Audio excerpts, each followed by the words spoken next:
And for my money, you are free if you are not subject to the force of other people. So the first power, okay, well, there's actually three, but I want to talk about the first one. But the three of them are this. The state's powers should essentially be limited to three areas.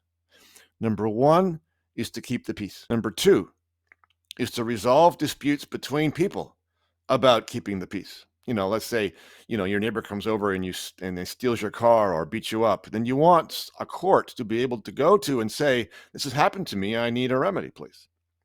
So keep the peace, resolve disputes. And three is to protect the country from the outside.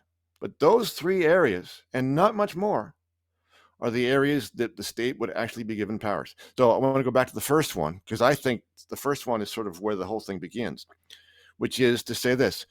We're trying to design a free country. I mean, what is freedom? And for my money, you are free if you are not subject to the force of other people. That is, people cannot coerce you.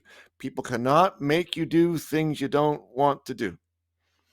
And they'll do that by applying force to you or threatening to use force. The basic rule of the Constitution is nobody can use force against other people. It's a big definition, but that's the basic idea. And that includes the state too. The state cannot use force against you. Every law is an expression of force.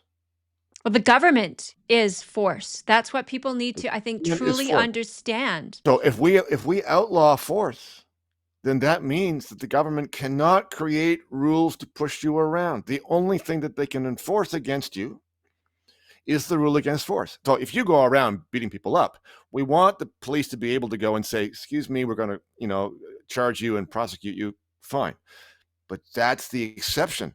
Otherwise, the state can't do, all the various and sundry things it's doing right now. Like, just to take one random example, they can't develop a law or a policy that says you're not allowed to ride your bicycle without a helmet. Sorry, state can't use its force to enforce that law. Therefore, there is no law. And of course, the list of these things is endless. But just as one example.